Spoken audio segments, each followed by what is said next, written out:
Wabarakatuh. Bertemu kembali bersama saya Mang Maman di channel Pojok Tani. Hari ini rencana ingin membuat media tanam ya, media tanam. Ini rekomendasi dari para pengangguran yang sudah berpengalaman, yang sudah buka-bukaan dengan baik gitu ya. Bagaimana cara mereka meracik media tanam atau mengkombinasikan media tanam, bahan-bahan apa saja yang dibutuhkan. Nah, ini bukan referensi saya pribadi, tapi ini saya mereferensi dari para petani ya, para petani anggur terutama, dan ini sudah dibuktikan bisa menghasilkan pohon anggur yang tanaman anggur yang tumbuh subur ya dengan media tanam seperti ini. Pohon anggur itu perlunya poros gitu ya. Jadi bahan yang digunakan di sini ini humus daun bambu dan akar bambu ya. Kemudian ini tanah lembang. Tanah lembang ini saya beli di toko-toko bunga ya, di pinggir jalan. Itu murah harganya, satu karungnya itu 4.000, jadi nyarinya cukup di toko bunga. Kemudian ini kotoran hewan ya, kohe kambing yang tentunya sudah siap dijadikan pupuk. Ini sekam bakar dan ini sekam mentah. Sekam mentah ya. Nah, perbandingannya ini sekam bakar 2 bagian, sekam mentah 1 bagian, kohe 1 bagian, kemudian tanah lembang 1 bagian, dan humus akar dan daun bambu 1 bagian. Nah, sekarang mungkin kita penasaran dengan kandungan dari bahan-bahan ini ya. Jadi yang pertama ini dari tanah lembang ya. Tanah lembang itu banyak dicari oleh para petani dan para pecinta bunga-bunga ya, karena tanah lembang ini berbeda sekali dengan tanah pada umumnya. Tanah lembang banyak mengandung unsur hara yang bermanfaat untuk tanaman, lebih subur dari tanah kebanyakan gitu ya. Makanya saya milih tanah lembang, dan ini baru pertama kali. Biasanya saya menggunakan tanah di bawah media perakaran bambu ya, tapi ini saya ingin nyoba pakai tanah lembang. Katanya menggunakan tanah lembang itu bagus. Kita coba ya. Dan ini humus bambu ya, humus daun dan akar bambu.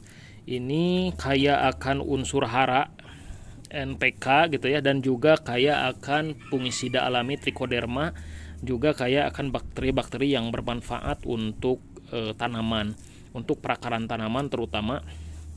Karena kita lihat bambu, kalau lihat pohon bambu, tidak jarang sekali pohon bambu yang terkena penyakit, karena memang di perakaran bambu itu kaya akan unsur hara dan juga bakteri-bakteri yang bermanfaat untuk tanaman, dan terdapat juga fungisida alami seperti trichoderma yang bisa menjadi jamur patogen yang dapat menyerang jamur-jamur berbahaya pada perakaran, yang menyerang perakaran. Ini kotoran kambing ya, ini kaya akan kalau saya baca dari referensi ini kaya akan kalium dan nitrogen ya.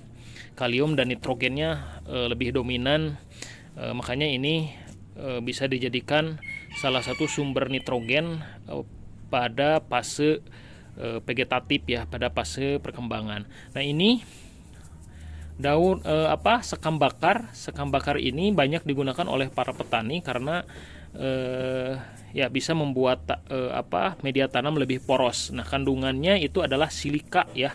Kalau yang saya baca ini banyak mengandung silika selain unsur hara yang lainnya. Ya, silika ini memang tidak terlalu berperan ya dalam pertumbuhan tanaman, tidak terlalu diperlukan oleh tanaman.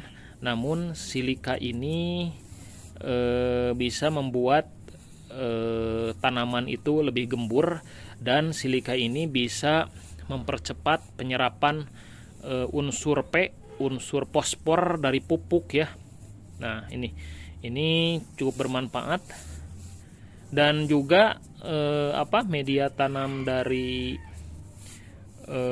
arang sekam bakar ini ya, ini bisa digunakan sebagai rumah, rongga-rongga di dalamnya, karena kalau diperbesar ini banyak rongga ya di dalamnya. Bisa digunakan sebagai rumah mikroorganisme bermanfaat yang baik untuk perakaran.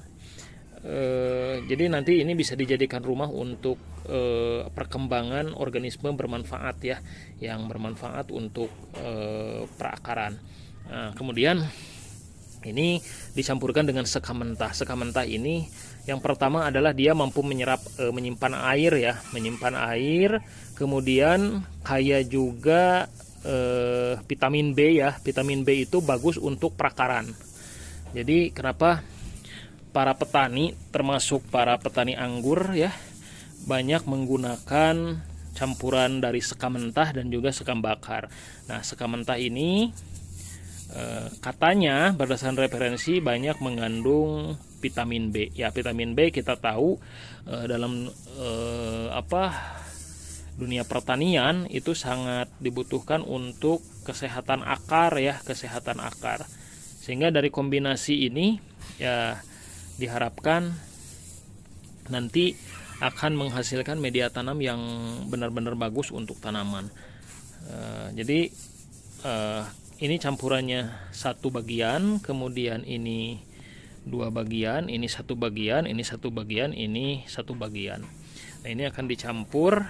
Nanti sedikit akan ditambahkan jamur trichoderma juga ya, serbuk trichoderma, kemudian pupuk hayati biar kita bisa memastikan bahwa di media tanam yang kita buat itu mengandung benar-benar mengandung, didominasi oleh mikroorganisme baik. Nah, ini akan dicampur. Sebenarnya ini bukan hanya digunakan untuk penganggur saja ya, tapi untuk para petani yang senang bertanam tanaman di rumah, tanaman-tanaman dapur ya, seperti tomat, tomat, kemudian cabai, itu bisa digunakan. Nah, kalau ingin mengurangi keporosan, tinggal kita kurangi penggunaan sekam bakarnya.